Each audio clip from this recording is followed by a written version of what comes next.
Yeah, hello. Good morning, good afternoon, good evening. Hello.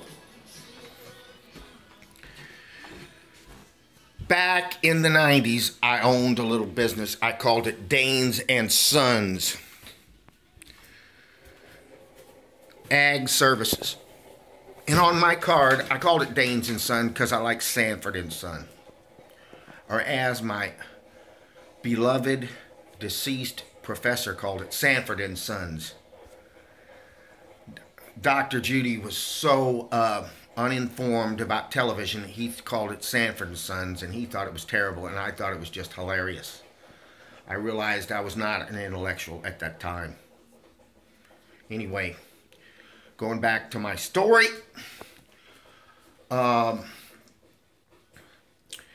I had a card, and I made the card where it went up and down, and I remember I had a logo that looked like a cotton leaf because that was what I was in, the cotton business. I would go out and check cotton. And I put on the card, Chief Knucklehead. And I'm going to define knuckleheadism in what it means to me. It may mean something else in the Webster's or a source, and I'm not arguing with that. I don't look things up. I don't do research. I'm not a researcher. I'm a pundit. I'm on my way to being a curmudgeon. I'm just a little young. I'm a pundit. I talk about what's on my mind. But what is knuckleheadism? Knuckleheadism means when you have so much work to do in that week, and you're going to do it, and no matter what happens, you're going to get it done. No matter if you get a divorce from your wife, you break your truck, doesn't matter, you keep going. I've seen this with people. The greatest case of knuckleheadism that I can bring up, that I know about, is the rift between Toshiro Mifune and Akira Kurosawa when they were making Red Beard. Red Beard was a great film. It's unbelievable. If you haven't seen it, you're missing out.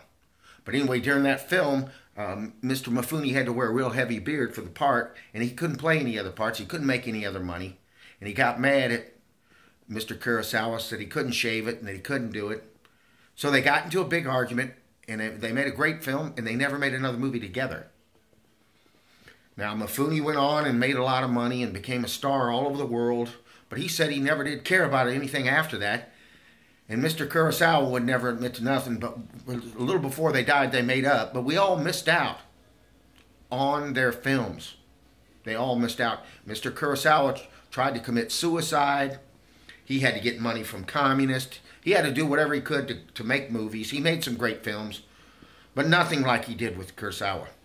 Because we suffer from knuckleheadism. Like in my present job as a communicator, I was just stuck on the idea that I was going to read the script and I was going to do it the way they wanted to and follow the rules and be passive-aggressive without really trying to understand how to answer objections and how to do my job and how to be a real salesman, not just to be a robot. Because I got caught up into that. I got caught up at, you see these cop shows and these Cops Reloaded. You see knuckleheadism. People get their brains stuck. They can't get out of whatever function they're in, and they just keep going and going and going like an Energizer bunny when it's to their own detriment. You got to step back, think it through, slow down. Don't be a knucklehead. Peace!